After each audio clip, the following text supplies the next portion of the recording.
Shalom, puji nama Tuhan saudara semuanya. Pada malam hari ini kita mau sama-sama kembali merenungkan kebenaran firman Tuhan. Saya bersyukur saudara, kalau pada hari ini kita masih terus diberikan kesehatan, kita masih terus diberikan kekuatan, dan kita boleh merenungkan bahwa kalau kita boleh ada sampai dengan hari ini, semua berkat kebaikan Tuhan. Saudara, pada bulan ini kita sama-sama akan lebih banyak berbicara tentang pengorbanan dan kasih Tuhan. Karena itu kita harus sama-sama kembali mengingat bahwa kita berharga saudara. Sebab itu Tuhan rela sampai menebus setiap kita. Tuhan rela memberikan nyawanya. Tuhan rela menggantikan kita yang tadinya harusnya kita yang binasa, namun Tuhan menggantikan posisi kita agar kita dapat diampuni, agar setiap dosa-dosa kita dapat ditebus, dan kita dapat memperoleh kekekalan bersama dengan Tuhan. Saudara, di Yohanes 3 ayat 16 kita mau sama-sama membaca dan sama-sama merenungkan firman Tuhan ini, amin.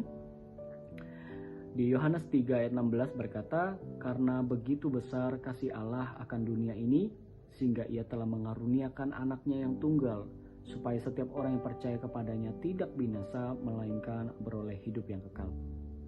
Begitu besar kasih Tuhan bagi setiap kita sampai dia merelakan nyawanya untuk setiap kita, menebus setiap dosa-dosa kita, menebus setiap pelanggaran kita, menebus setiap apa yang menjadi keterikatan kita. Kita bersyukur karena 2000 tahun lalu Tuhan sudah menyelesaikannya di kayu salib, sehingga kita boleh memperoleh kasih Tuhan sampai dengan hari ini. Kasih Tuhan 2000 tahun lalu sampai sekarang, bahkan sampai selama-lamanya tidak akan pernah berubah. Tuhan mati di kayu salib untuk menyampaikan sebuah pesan bagi setiap kita bahwa kita berharga saudara. Bapak dan Ibu, apapun keadaan saat ini dalam kehidupan kita, ingat selalu bahwa kita sudah ditebus karena kita berharga di matanya. Namun yang saya mau ngajak saudara semuanya merenungkan firman Tuhan ini, kita mau sama-sama merenungkan bukan saja kita hanya menerima kasih Tuhan, tetapi kita juga harus tahu apa yang menjadi kerinduan Tuhan dalam kehidupan kita. Saya mau sama-sama ajak Bapak Ibu Saudara kita baca satu ayat dari Yohanes 15 ayat 12. Kita sama-sama baca dengan keras, amin. "Inilah perintahku, yaitu supaya kamu saling mengasihi seperti aku telah mengasihi kamu."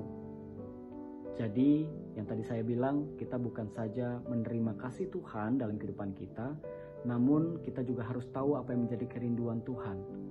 Tuhan rindu saudara, kita bukan saja menerima, tetapi kita juga bisa menjadi saluran kasih dalam kehidupan ini buat orang-orang sekitar kita.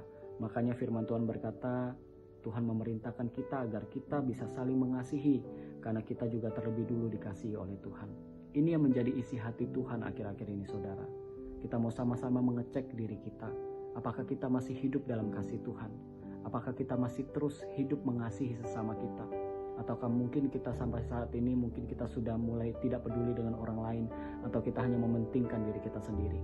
Pada malam hari ini kita mau sama-sama merenungkan, termasuk saya saudara. Kita harus sama-sama merenungkan apakah kita masih terus melakukan kasih dalam kehidupan ini, ataukah kita mulai kecewa sama orang, atau kita mulai kecewa dengan keadaan sampai kita tidak bisa melihat kasih itu dalam kehidupan kita. Malam hari ini kita mau sama-sama mengingatkan diri kita saudara, bahwa kita harus hidup dalam kasih Tuhan, agar kasih Tuhan itu sempurna dalam kehidupan kita, dan kita juga bisa menjadikan Tuhan sebagai teladan kita, agar kita dapat hidup dalam kasih. Apa itu kasih saudara? Firman Tuhan di 1 Korintus 13 ayat 4-7 ada berkata bahwa kasih itu sabar, kasih itu murah hati, ia tidak cemburu, ia tidak memegahkan diri dan tidak sombong, ia tidak melakukan apa yang tidak sopan dan tidak mencari keuntungan diri sendiri. Ia tidak memarah dan tidak menyimpan kesalahan orang lain. Ia tidak bersuka cita karena ketidakadilan, tetapi karena kebenaran. Dan ia menutupi segala sesuatu, percaya segala sesuatu, mengharapkan segala sesuatu, sabar menanggung segala sesuatu. Dari sini kita boleh sama-sama belajar saudara, bahwa kita harus mengecek apakah kita masih hidup dalam kasih Tuhan, dengan cara kita mengecek satu-satu apa yang tadi baru saja kita baca. Apakah kita masih hidup dalam kesabaran? Apakah kita masih hidup dalam kemurahan hati? Kita harus sama-sama saudara mengecek hati kita, karena hanya kita yang tahu dan Tuhan yang tahu apa yang sedang kita hidupi akhir-akhir ini saudara. Apakah kita masih terus melakukan yang tidak sopan kepada orang lain? Apakah kita hanya mencari keuntungan diri sendiri? Apakah kita menjadi orang yang pemarah? Atau kita menyimpan kesalahan orang lain, hidup dalam dendam, hidup dalam kekecewaan? Kita harus cek hati kita, saudara. Karena kalau misal kita masih terus melakukan hal-hal yang baru saja kita sebutkan, kasih Tuhan akan sangat sulit kita rasakan karena kita sendiri tidak mau mengasihi orang lain. Kalau Tuhan sudah mati di kayu salib untuk menebus setiap kita, saudara, kita juga harus mengerti bahwa Tuhan bukan cuma menebus setiap dosa-dosa kita, tetapi Tuhan juga mau lewat kita mengampuni orang lain, kita mengampuni orang-orang yang bersalah kepada kita. Kita hidup dalam kasih, kita hidup dalam kemurahan hati. Ini menjadi perenungan bagi setiap kita, agar kita dapat kembali menghidupkan kasih dalam kehidupan kita. Mungkin kita bukan orang yang sempurna, saudara. Kita masih banyak kesalahan, kita masih banyak pelanggaran, kita masih banyak kelemahan dalam kehidupan kita. Namun kita mau sama-sama berjuang untuk hidup dalam kasih Tuhan.